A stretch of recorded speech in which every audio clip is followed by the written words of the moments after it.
வணக்கம். திருமந்திர பாடல்களை தொடர்ந்து பார்த்துக்கிட்டு வரோம் இல்லையா? திருமந்திர தொடரில் இன்று மற்றும் ஒரு அற்புதமான மந்திரத்துடன் உங்களை சந்திக்கிறேன். அந்த பாடல் கண்ணுதலான் ஒரு காதலில் நிற்கவும் எண்ணிலி தேவர் இறந்தார் என பலர் மண்ணுருவார்களும் வானுருவார்களும் அண்ணல் இவன் என்று அறியகிலார்களே. இந்த பாடல்ல மந்திரத்துல என்ன சொல்ல விளைகிறார் திருமூலர்னா, இறைவனை உணராமல் இந்த உலகிலும் வாழக்கூடியவர்கள் இருக்கிறார்களே, அவர்களுக்கு ஏன் இன்னும் இந்த அறியாமையில் இருக்கிறார்கள் என்று சமுதாயத்தை நோக்கி, இந்த மூன்று உலகத்தில் உள்ளவர்களும் இன்னமும் தெளிவு பெறாமல் இருக்கிறார்களே என்று ஆதங்கப்படுகிறார். மண்ணுலகு, வானுலகு, தேவர் உலகு, இந்த மூணு உலகத்துல உள்ளவங்களும் ஏன் அந்த இறைவனுடைய மிகப்பெரிய சக்தியை உணராம இருக்கிறாங்க அப்படின்னு எண்ணி எண்ணி அவரு ஆதங்கப்படுறார். அவன் எப்படிப்பட்டவன்? கண்ணுதலான் ஒரு காதலில் நிற்கவும். நுதலில் கண்ணை உடையவன், அதான் கண்ணுதலான். நுதல்னா நெற்றி.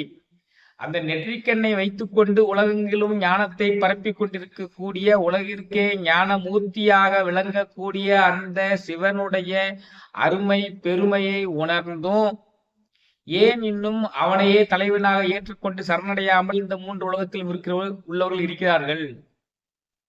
அவன் கண்ணுதலான் ஒரு காதலில் நிற்கவும், அந்த நிற்கவுங்கிற வார்த்தையை ஏன் போடுகிறார்? நிற்கிறான். எப்பொழுது நிற்கிறான்? இந்த யுகம் முழுவதும் அவனுள் ஒடுங்கிய பின்னும் இந்த யுகத்தில், இந்த உலகத்தில், பிரபஞ்சத்தில் யாரும் இல்லாத நேரத்திலும் அவன் தனி ஒருவனாய் நிற்கிறான். அப்படிப்பட்ட மகா சக்தி உடையவன். கண்ணுதலான் ஒரு காதலில் நிற்கவும். ஒவ்வொரு யுகமும் தோன்றும் பொழுது அனைத்து தத்துவங்களையும் அவனே தோற்றுவித்து, அனைத்து உயிரினங்களையும் அவனே தோற்றுவித்து, ஒவ்வொரு யுகமும் அதற்கு கொடுக்கப்பட்ட காலவரையறை முடிந்த பின்னர் அந்த பிரபஞ்சத்தில் உள்ள அனைத்து பொருள்களும் அவனுள் ஒடுங்கப்பட்ட பின்பு அவன் ஒருவனாகவே தனித்து நிற்கிறான். அதான் நிற்கிறான். கண்ணுதலான் ஒரு காதலில் நிற்கவும் அவன் மிகப்பெரிய பேரன்புடன் நிற்கிறான். நமக்கெல்லாம் அருள் புரிவதற்காக காத்து கொண்டிருக்கிறான். நாம் அதை பயன்படுத்தி கொண்டு கடைத்தேறாமல் இருக்கிறோமே இந்த மூன்று உலகத்தில் உள்ளவர்கள் என்று அவர் ஆதங்கப்படுகிறார். இந்த அற்புதமான வாய்ப்பை பயன்படுத்த மாட்டேங்கிறார்களே. எண்ணிலி தேவரும் இறந்தார் என பலர் மண்ணுருவார்களும் வானுருவார்களும் அண்ணல் இவன் என்று அறியகிறார்களே. இந்த மூணு வரையும் மொத்தமா தான் விளக்க முடியும். எண்ணிக்கையில்லாத தேவர்கள், எண்ணிக்கையில் இல்லாத தேவர்கள், அவர்கள் ஏன் இவனுடைய அருமை என்ன உணராம இருக்காங்கப்பா அப்படின்னு சொல்லி ஆதங்கப்படுறார். எண்ணிலி தேவர்கள், எண்ணிக்கையில் அடங்காத தேவர்கள் தேவ உலகத்துக்கு போயிட்டாங்க. மனிதர்களோட ஒரு ஸ்டெப்பு கூட போயிட்டாங்க. வினைப்பதிவு இல்லாத வேலை செய்யாத இடத்துக்கு போயிட்டாங்க. வினைப்பதிவு நீங்க பெற்றுட்டாங்க. ஆனாலும் அந்த இறைவனை முற்றிலும் சரணாகதி அடையாமல் இன்னும் தவித்துக் கொண்டிருக்கிறார்களே. அந்த தேவர்களுக்கு அவன் கொஞ்சம் உதவியா செய்திருக்கிறான். தேவர்கள் எல்லாம் அசுரர்களோடு சேர்ந்து பார்க்கடலை கடைந்தார்கள். தேவாமிர்தம் வர்றதுக்கு முன்னால ஆழகால விஷம் வந்தது. ஆழகால விஷம் அவங்கள துரத்துச்சு. துரத்தும் போது அதிலிருந்து காப்பாற்றியவன் அந்த ஆதிசிவன் அல்லவா? அதுக்கு பிறகாவது அவங்க இறைவனுடைய அருமையை உணர்றாங்களா? சரி, சூரபத்மனால அந்த தேவலோகமே பிடிபட்ட பிறகு அவனே தன்னுடைய அம்சமாக முருகப்பெருமானை தோற்றுவித்து தேவர்களையும் தேவேந்திரனுடைய தலைவனையும் காப்பாற்றினானே. அதையாவது உணர்ந்து மீண்டும் அவனே உலகத்தினுடைய ஒப்பற்ற தலைவன் என்று அவனிடம் சரணடைகிறார்களா? அதுவும் இல்லையே. ஏன் இப்படி ஆதங்கப்படுறார்? அவன் இறைவனை சரணடையில தேவர்கள்னு. தேவர்கள் சரணடையல, ஏற்கனவே இந்த மண்ணுலகில் பிறந்து இறந்தவர்கள், மண்ணுலகில் பிறந்து இறந்தவர்கள் அவங்க தன்னுடைய பிறவி முழுவதை வீணாக்கி மீண்டும் பிறப்பாமல் இருக்கக்கூடிய வழிவகையாகிய சிவகதியை அடையாமல் சிவசிவ என்று எண்ணிக்கொண்டில்லாமல் அந்த பிறவிப்பிணியை தீர்க்காமல் அதை பற்றிய ஞானமே இல்லாமல் இறந்து போயிருக்காங்க. அதான் அந்த கொடுக்கப்பட்ட வாய்ப்பை பயன்படுத்தாதவர்கள் அந்த இறந்தவர்கள். பழையபடி மீண்டும் பிறக்கிறாங்க. மீண்டும் பிறந்த பின்னாவது இந்த பிறவி இறைவனை சேர்வதற்காக கொடுக்கப்பட்டது. நாம் அன்புடையவர்களாகவும் அருளுடையவர்களாகவும் எந்த உயிர்களுக்கு தீங்கிழைக்காதவர்களாகவும் இருந்து அந்த ஆதிசிவனை ஒப்பற்ற தலைவன் என்று சிவ சிவ என்று சிந்தித்துக் கொண்டு இருக்கிறார்களா அந்த மண்ணில் பிறந்தவர்கள்? அவர்களும் இல்லை, வானுருவார்கள். அவன் அந்த சிவலோகத்துக்கு பக்கத்திலேயே இருக்கக்கூடிய பிரம்மலோகம், விஷ்ணு லோகம், அவங்க ரெண்டு பேருமே இவன் தான் உலகத்தினுடைய ஒப்பற்ற தலைவன், அண்ணலிவன் என்று அறிஞ்சிருக்காங்களா? அறியாம இருக்காங்க. அவங்களே நாம் பெருசு நீ பெருசுன்னு சண்டை போட்டு அந்த உலகத்தினுடைய ஒப்பற்ற தலைவனான ஆதிசிவனிடமே போய் நீங்களே தீர்ப்பு வழங்குங்க என்று சொல்லி அவன் இருவருக்குமே ஒரு தேர்வு வைத்து, ஒருத்தர் அடியை நோக்கி போ, ஒருத்தர் முடியை நோக்கி போ அப்படின்னு சொல்லி அடியையும் முடியையும் காண முடியாம நீதான்ப்பா ஒப்பற்ற தலைவன் சொல்லி சரணாகதி அடைஞ்சாங்க. அதுக்கு பிறகாவது அவங்க இறைவன் சிவநிந்தனை செய்யாமல் இருந்திருக்காங்களா? தேவாமிர்தத்தை அடைந்த பிறகாவது தேவர்கள் சிவநிந்தனை செய்யாமல் இருந்திருக்காங்களா? தட்சன் யாகத்தை வளர்க்கும் பொழுது சிவனை அவமதியாரை செய்வதற்காக வேண்டி ஒரு யாகத்தை வச்சான், நடத்தினான் தட்சன். அவன் சிவனை விட்டுட்டு மீது எல்லாரையும் கூப்பிட்டான். இந்த தேவர்களை பூரா கூப்பிட்டான், மூன்று உலகத்தில் உள்ளவர்களையும் கூப்பிட்டான், பிரம்மா விஷ்ணு லட்சுமி சரஸ்வதி எல்லாத்தையும் கூப்பிட்டான். இவங்க எல்லாம் என்ன சொல்லணும்? ஆதிசிவன் இல்லாத உலகத்தில் நாங்கள் கால் வைக்க மாட்டோம், ஆதிசிவன் இல்லாத விழாவில் கலந்து கொள்ள மாட்டோம், ஆதிசிவன் இல்லாத யாகத்தில் கலந்து கொள்ள மாட்டோம் என்று சொல்லிக் கொண்டு அதை புறக்கணித்திருக்க வேண்டாம் அல்லவா? அவங்க கூப்பிட்டானேன்னு எல்லாரும் போயிட்டாங்களா இல்லையா? அதான் இதுல ஆதங்கப்படுறார்.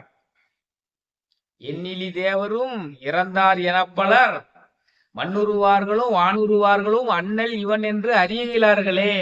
இவன் தாயா ஒப்பற்ற தலைவன், அவனன்றி ஒரு அணுவும் அசையாது, அவன் அருளால் தான் அவனை எதுவுமே நடக்கும்.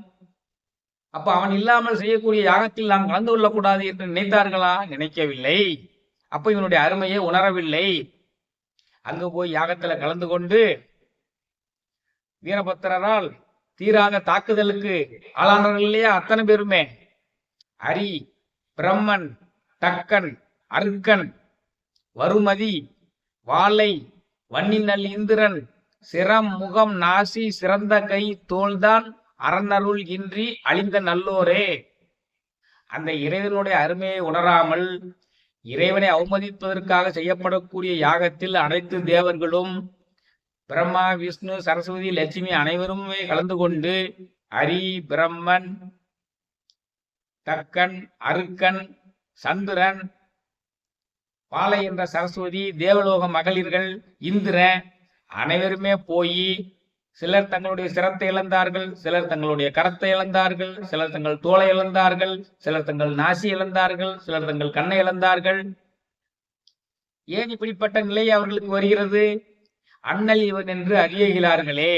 இவன்தான் உலகத்தில் ஒப்பற்ற தலைவன், இவன்தான் சிவன்தான் உலகத்தில் ஒப்பற்ற தலைவன் என்று அறியாமல் இன்னமும் இந்த மூன்று உலகத்தில் உள்ளவர்கள் இருக்கிறார்களே என்று ஆதங்கப்படுகிறார். சரி, நம்ம மண் உலகத்துல பிறந்தவங்க அற்புதமான சமய நூல்கள்லாம் வந்திருக்குது, அதுல சொன்ன வழிமுறைகள் எல்லாம் பின்பற்றி நாம கிடைத்தறதுக்கு முயற்சி செய்யறோமா? தினந்தேறும் ஏதேனும் ஒரு அருள் அமுதத்தை பருகிறோமா? தினந்தோறும் தேவாரம் திருவாசகம் படிக்கிறோமா? திருமந்திரம் படிக்கிறோமா? கிடைக்கப்பட்ட இந்த மானிட பிறவியை சரியாக பயன்படுத்துகிறோமா? பயன்படுத்தவில்லை. நமக்கு முன்னால எத்தனையோ பேர் பிறந்தாங்க, இந்த மானிட பிறவியை சரியா பயன்படுத்தாம இறந்தாங்க. அதே போல நாமளும் இருக்கணுமா? இருக்காதீங்க. இந்த மூன்று உலகத்தில் உள்ளவங்களுக்கெல்லாம் அன்பு செய்வதற்காகவே ஒருத்தன் நிலையான கடவுள் கண்ணுதலான ஒரு காதலில் நிற்கவும், அவன் என்றைக்குமே அழிவில்லாமல் நிற்கக்கூடியவன் அந்த ஆதிசிவன். அவன் அருள் வழங்குறதுக்காக வேண்டி காத்து கொண்டு இருக்கிறான். நீங்கள் ஒரு அடி வைத்தால் அவன் 10 அடி வருவான், ஆனால் யாருமே அதை பயன்படுத்த மாட்டிருக்கிறீர்களே என்று ஆதங்கப்படுகிறார். அற்புதமான திருமந்திரம். இதை படித்த பிறகாவது தினம் தினம் சிவ சிவ என்று சிந்தித்துக் கொண்டு இருங்கள். சிவாய நம என சிந்தித்திருப்பாருக்கு அபாயம் ஒரு நாளும் இல்லை. எல்லா விதியையும் அது மாற்றி விடுங்க. விதியையே மாற்றக்கூடிய வல்லமை அந்த சிவாய நம, ஓம் சிவாய நம என்று சொல்லக்கூடிய மந்திரத்துக்கு இருக்கு. அதுவே முடியலன்னா ஓம் சிவ சிவ என்று சொல்லிக் கொண்டிருந்தாலே எல்லாம் நடக்கும். மரணிக்கும் தருவாயில் யார் சிவ சிவ என்று எண்ணிக்கொண்டிருக்கிறார்களோ அவர்கள் நேரடியாக யமலோகம் போகாமல் சிவலோகம் போவார்கள். அந்த வாய்ப்பையால் நாம பயன்படுத்துகிறோமா? அந்த தருவாயில் நம்ம என்ன செய்து கொண்டிருக்கிறோம்? நான் ஜாக போறேன், அதை கொடு இதை கொடுத்தான்னு கேட்டு வாங்கி வாயில போட்டுக்கிட்டு இருக்கோம். இந்த கொஞ்ச நாள் தான் இருக்க போறேன், இந்த ஆசையை நிறைவேற்றுங்க. ஆசையை விட்டால் தானே சிவனை சேர முடியும். ஆக இப்படியெல்லாம் மானிட குலத்தை நினைத்து கவலைப்படுகிறார் இந்த பாடலில் திருமூலர். இந்த பாடல் படித்த பிறகாவது இந்த மானிட பிறவி அவனை அடைவதற்காக நமக்கு கொடுக்கப்பட்டது. அவன் அருளாலே அவன்தால் வணங்கி இந்த பிறவியை எப்படியாவது கழித்து நேரடியாக நாம் சிவன் கதியை அடைய வேண்டும் என்பதுதான் திருமூலனுடைய விருப்பம். அந்த விருப்பத்தை மானிட குலம் அனைவருக்கும் வழங்க வேண்டும் என்று அவர் நினைக்கிறார். மானிட குலம் அனைத்துமே நான் பெற்ற இன்பம் பெருகை வையகம், இந்த உலகம் முழுதுமே நான் பெற்ற அந்த சிவ இன்பத்தை பெற வேண்டும் என்கிறார். நான் பெற்ற சிவ இன்பம் இந்த உலகம் முழுவதும் பெறணும் நினைக்கிறார். நான் பெற்ற இன்பம் பெருகை வையகம், வான் பெற்று நின்ற மறைபொருள் சொல்லிடின் ஊன் பெற்று நின்ற உணர்வு மந்திரம் தான் பற்ற பற்ற தலைப்படும் தானே. நீ சிவயனமே சிவயனமே சிவயனமே என சொல்லிக் கொண்டிருந்தால் அந்த சிவன் உன்னை ஆட்கொண்டு உங்களையே ஏற்றுக்கொண்டு நீங்களும் அன்பே சிவமாய் அமர்ந்திருந்தாரே என்று நீங்களும் சிவத்துடன் ஒன்றோடன் சேர்ந்து சிவமாக மாறிவிடலாம். திருமூலர் அதை அடைந்திருக்கிறார். நாமெல்லாம் அடைய வேண்டும் என்ற ஆதங்கத்தில் தான் இந்த பாடலை ஏற்றியிருக்கிறார். கண்ணுதலான் ஒரு காதலில் நிற்கவும் எண்ணிலி தேவர் இறந்தார் என பலர் மண்ணுருவார்களோ வான் உருவார்களோ அண்ணல் இவன் என்று அறியகிலார்களே. இன்றிலிருந்தாவது அந்த உலகத் தலைவன் ஆதிசிவன் என்பதை நாம் எல்லோரும் அறிந்து அண்ணல் இவன் என்று நாம் அறிந்து நாம் பிரவாதிருப்பதற்குரிய வழிவகையான அந்த சிவமந்திரத்தை உச்சரிப்போம் என்று சொல்லி இந்த உரையை நிறைவு செய்கிறேன். மற்றும் ஒரு திருமந்திரத்தில் மீண்டும் சந்திப்போம். நன்றி, வணக்கம்.